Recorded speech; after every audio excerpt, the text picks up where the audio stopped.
episode of season 3. I sure am ready. It's really great. We finally got to the end of the season, and oh boy, it was a doozy, wasn't it? It was a real doozy, that one. Yep, I've got a lot of the sticky note things, probably a couple more than I usually write. So we're just going to go straight into this thing and try and read through it. So scene 1, Dolores is in Westworld, and she's just reminiscing on things that have happened in the past, I guess. And then some dude comes into Solomon's hangar, looks at Dolores' dead body, and that's about it. Then we see old Caleb drive off on a motorcycle. William, this is all very rapid fire things that are going on. William holds up Bernhard and Stubbs, shoots Stubbs. Bernhard becomes the bad man with his garage door opener, so he presses his button, becomes a bad man, has a fight with William. Then some police turn up, and William capers off into the distance, and the police actually turn out to be the old Mexican guy that William was dragging around with him all through season 2, or a great majority of it, and he hands Bernhard a briefcase. Okay. Then we get to Caleb. He turns up at Hope Street 3547. Then he finds a white box in his side. Is equipment, of course, all sorts of machine guns and so on and so forth. And Delores is in that box, because Dolores is dead, and of course we can't have Dolores being dead. No, she's never, ever dead. I don't think she'll ever die at all. Even if we see what happens, she probably won't die. So he puts the little pearl that obviously was in her head. I don't know how he got it out, or she was lying there dead. I don't know how he pried that out of her head, but he puts it into this new one, which is actually an old one, an old model. And then she turns into Dolores. Then what happens? Why did Dolores choose him? So then he asks, and then they have this big kind of philosophical thought about why Dolores chose to hang out with this guy. And then Dolores puts on her own skin like they are clothes. That was fun. What do we have next? Oh, then they have a philosophical discussion about free will. Then we go back to William. William meets someone and talks about getting his jet in a hotel bar, basically. Drinking a $10,000 bottle of whiskey or something like that. Then we finish that scene immediately. C-Rock and Maeve. Now, we don't actually understand how Maeve was recovered from when she was turned off by Solomon or something, and she was effectively dead. I don't know if they just turned on Solomon and then she turned back on, and then she got back to the C-Rock, the Delores headquarters, and hung out with C-Rock. I don't know. So effectively both their deaths in the last episode were once again meaningless. Then they see Caleb on a security camera and tell Maeve to go get him. So yeah, this is really just really fast paced and put haphazardly together at the beginning of this. I really like the fact that when the characters die, you don't ever have to give too much of any thought to it, because they'll always turn up later on alive again. So it doesn't matter how many times they kill Dolores, or how many times Maeve dies, or how many times Hal dies, or Bernhard, or Stubbs, or anyone. They'll always come back. So there's never any kind of, you never have to worry, okay? It's just like those cartoons where somebody goes, oh, I'm gonna die or something, like Wild E. Coyote. It's just like the Roadrunner one. It's just like Roadrunner and Wild E. Coyote. And he gets crushed every time by the Acme stuff. Acme must make some pretty hardcore stuff, because He dies every single time, but nothing ever happens to him. It's just the same thing in the show. It's just the same. I just can't believe it. Then, believe it or not, Dolores and Caleb, and this is funny because Dolores shoots out this elevator, I think it is, elevator door, and Caleb flinches at her firing an automatic weapon at it. Although he's supposed to be this military expert, and he flinches at an automatic gunfire. Well, I don't know. Caleb met by thugs. He's the leader of the revolution now, apparently. I don't know who these thugs are.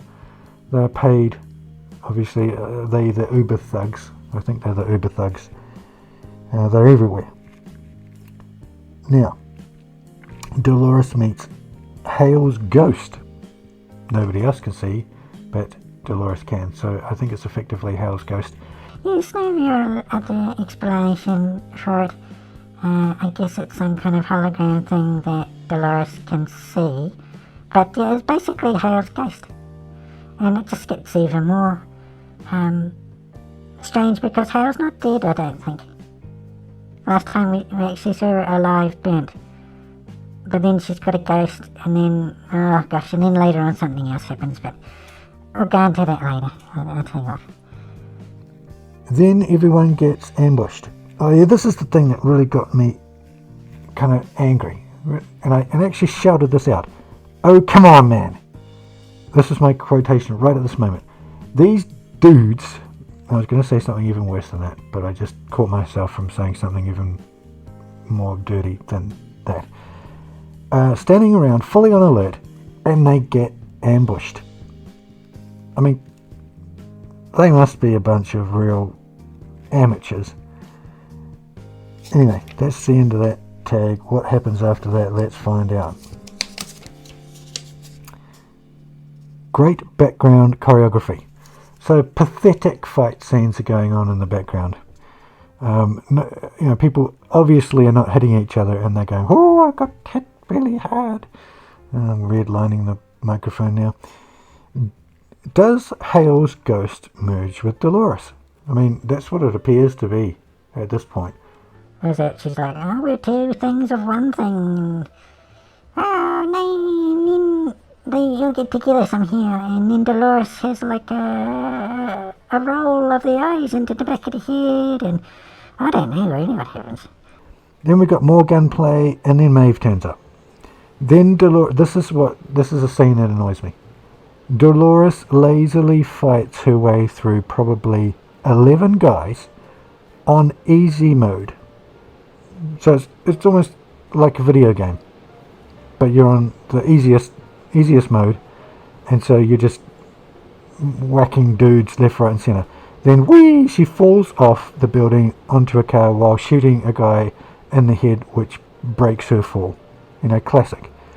Caleb's now in the street with rioters, gets picked up by some 3 Uber thugs. Then we have Dolores round 2, fight with Maeve. Dolores, as a side note, shoots 3 guys. Put that in the margin. That's what I've written. So just randomly 3 guys kind of turn up, and she just casually, I shouldn't say haphazardly, she casually just shoots them. I have no idea what that's supposed to prove.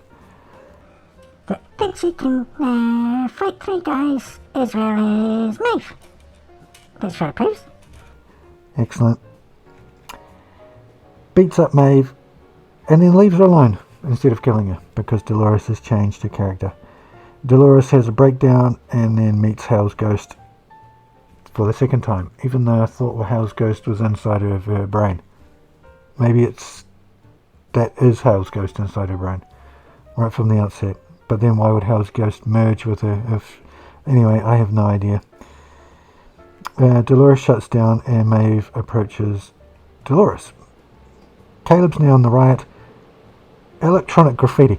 That was the funniest thing I saw. So we've got the ad panels on the wall, and they show beautiful woman selling some kind of product, and then this dude goes past, and he's got some magical Wi-Fi thing ThinkPad, and he changes it so they've got makeup running off their faces, and it's all like, oh, I've done some electronic graffiti. I mean, that's what do you reckon? Kung, what do you reckon about that? It's cringe-worthy. Absolutely cringe-worthy. And an eyebrow raise. Cringe! What do you reckon? I agree. Eyebrow raising cringe. It's just so like, ugh. I can't think of anything, any other way of expressing what I thought about that. Fight the police, everybody. Tear gas meets up with the original Uber Crims t-shirt guy and androgyny. Caleb has a USB. Everyone seems to know that Caleb is going to go into there and destroy everything with his USB. I have no idea how that works out. He then steals a police helicopter, and unfortunately somebody left the Blade Runner soundtrack in the tape player of the helicopter, and as he flew off we heard Blade Runner.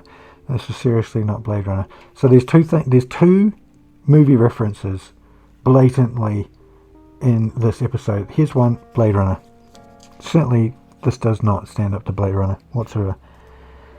Bernhard and Stubbs in old car going to see Dolores. Now, this is the only scene in the entire third season which I would actually give them some credit for. And this is amazing. Alright, so if you see anything, just watch this scene out of the entire third series.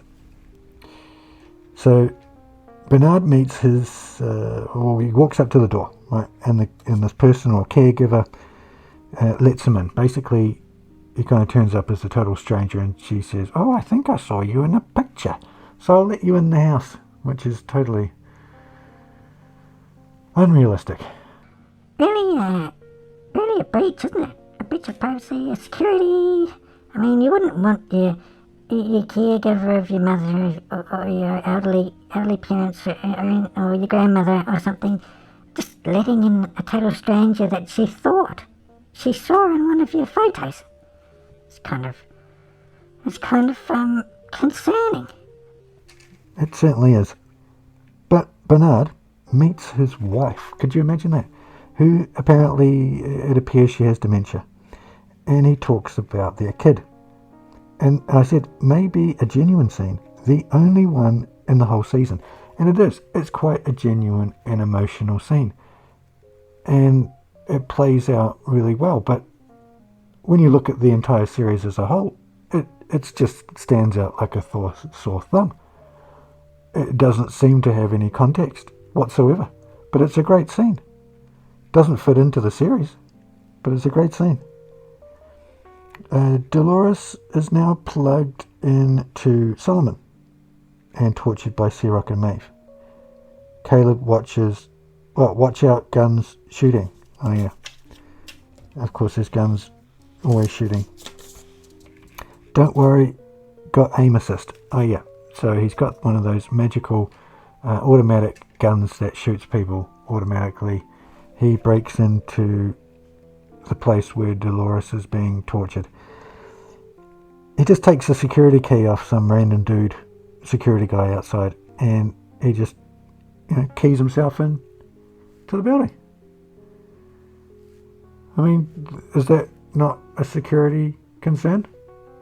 That your security guys have the security key, which they take out with them to meet any hostile personnel who could kill them and take their key and then go straight into the building. I thought that would be some kind of security concern. No concern at all. Don't worry about those details. Of course, nobody could possibly get through 3 or 4 guys with machine guns, even though there are hundreds and hundreds of guys in the street rioting. Exactly. Hi, Solomon, connect USB. So he tries to put the USB. Then some guy turns up and fights Caleb. This is the same some guy who turned up at the very beginning of this episode, who I have no idea who this is. It was never explained, but it's just some guy.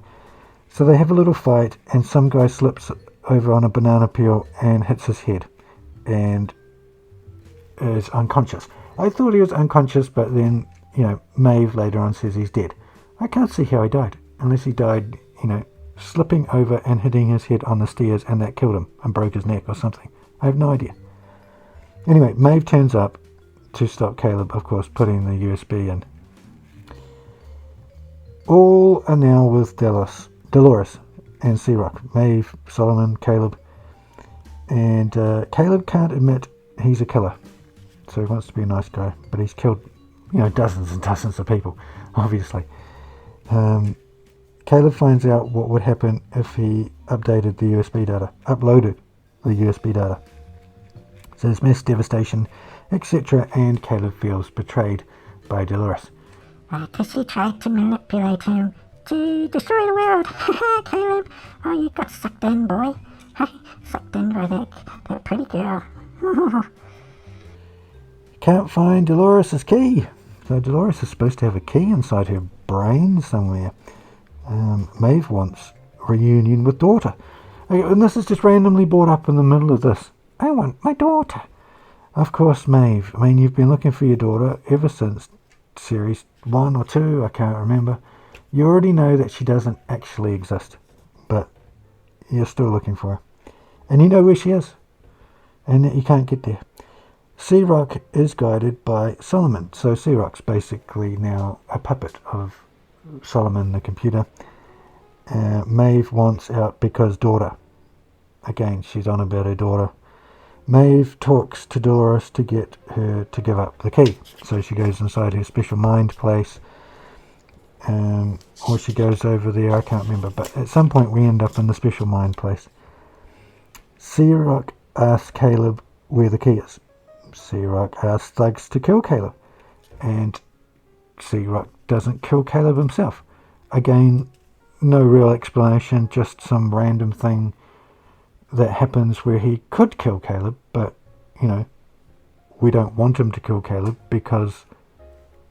And then ... Make up your own mind. I mean, it's just illogical. Searock asks thugs to kill Caleb. Right, so Solomon eats up Dolores. He goes gobble gobble gobble. I'm gonna eat you, Dolores. I'm gonna finally eat you all up into my big fat round belly. And he does, and she goes, and gets sucked up into good old Solomon. He's got his belly full now. Yes. Maeve meets Dolores in a field by a tree. And this is just a beautiful scene. It's so meaningful, I can't actually understand. This does not even stand close to the Bernhard and his wife scene. Absolutely not. But this is supposed to be a beautiful, revealing scene of some kind of meaning behind this whole incident. And I'll just read what I've put down here. Dolores wants to build a free world. She does not have the key. Someone else does. We know probably Bernhard has the key by now. Dolores sees the potential of the human race. Oh, Dolores, you are so insightful. What a amazing thing you are. And Maeve needs to pick a side. That's what she tells Maeve. And I've written, this moment is question mark. Supposed to be touching or emotional or inspiring. It's nothing compared to Bernhard's scene. Well, that's right. Maeve now turns on Searock. Lights out, everyone. So we get to see all the little flashing machine gun lights going on and off. So bullets everywhere, of course. Lights on, no bullet holes anywhere. In any of the walls of the floor, nothing. Except in Maeve and Searock. We're getting close. We're getting close to the last take here.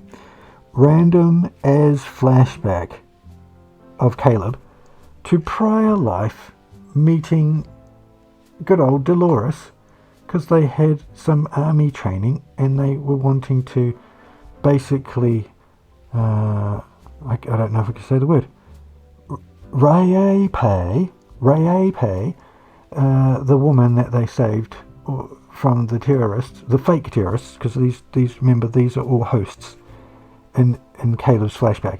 And he goes, no, let's not repay them. And Dolores sheds a little tear and goes, oh my goodness, the humanity. And yet Caleb can't remember this because he's been mind wiped. Just, you could make up anything at this point. You could put anything in there. You could put what could you put in there? An apple pie. You what? You could just put an apple pie in there. Put an apple pie in there, and the apple pie has a sinister plan to take over the world. And what it does is it shoots out bits and pieces of apple, and of course the apple skin, and it will get stuck in your throat, and it'll strangle you to death. How about that? Why not? Just chuck it in there. Chuck it in the mix, and that'll blend out well. Caleb in control of Solomon now. Caleb's now in control of Solomon because Delores got sucked up into Solomon. He gobbled her up, and inside Delores was instructions that Solomon should obey Caleb. Now, my question is, isn't Solomon an external controller? Doesn't he control external events and external people?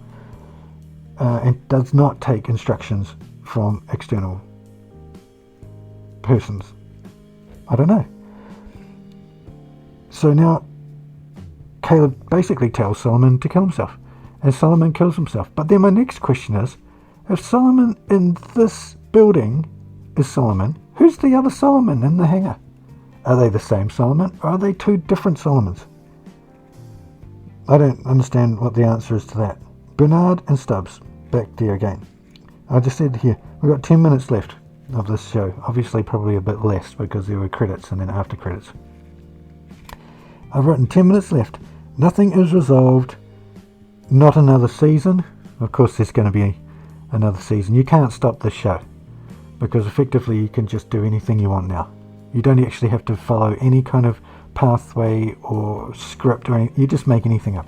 You could probably film this show just ad hoc, off the cuff, and just make anything up you wanted to in every scene, and it would still probably play out as it does right now. Key to the sublime in Bernhard's mind. Of course it is. Stubbs is going to die in the bath because for some reason Bernhard's not going to help him. I don't understand this part. Bernhard will not help Stubbs, and he'll let him die. Even though they're supposed to be mates or something. It doesn't make any sense. Is Bernhard now evil? Bernhard is now an evil character. I don't get it. I don't understand that part. I don't understand either. Bernhard puts on his VR headset while his mate's dying in the bath, and he goes, oh sorry mate, you're going to die, but I'm going to go and play some virtual reality. Jumps in there and it blows his mind, literally. So he goes, wow, oh my goodness, I am looking at the sublime and it's blown my mind, literally. I am going to be unconscious for a million, and sorry, we'll come to that in a minute. So just picture that, he's blown his mind. Back to Caleb and Maeve, and this is ridiculous. Caleb and Maeve walk off into the sunset, and they absolutely, this is number 2, absolutely ripped off the end scene in Fight Club, and the buildings burning and blowing up. I mean, come on guys. You've now tried to be Blade Runner and Fight Club in one episode, and that is appalling. The worst ending possibly conceived, ! Is what I've noted. However, don't think it's over. No. Don't think that's, you're going to get away that easy. Oh gosh, we got some special time after the credits, haven't we? Some real good times after the credits. Go tell them about it. After credits, an entire square. William Is he in the United Arab Emirates? I don't know. It appears to be the case. He just goes in there, randomly shoots someone in the foyer. That's what you do. Just shoot the security guard in the face. And he goes downstairs into the research lab because there's a sign that says Dallas Research Lab. Probably it should actually say, seriously, it should say Dallas Secret Research Laboratory down the stairs on your left or right. I'm not sure which way we should actually go. Maybe that could be the trick. It should say left or right. So you've only got a 50% chance of finding it. That's so stupid. Yeah, I know. Could be in the show next season. So here we find Roundy Hale. I don't know what happened to Hale. William fights William. Of course he does. William fights William and kills William. So then all the lights turn on and goodness me, we've got all the machines making hosts. Why not? So we're all the way back at the beginning again. Millions of years later, Bernhard wakes up because there's layers and layers of dust on Bernhard. Would you believe it? Nobody's actually entered this hotel room. I'm assuming it's a hotel room. I'm assuming that he paid infinite amounts of money and he put the do not disturb sign on the outside of the door knob and nobody came in to see him. So there's layers of dust on him and he goes, oh, I'm awake now from a VR reality. And then fade to black. My final notes for season 3, episode 8. A never-ending, increasingly diluted bore. Can't wait for the next terrible season. Oh. Well put, mate. See you next season, I guess.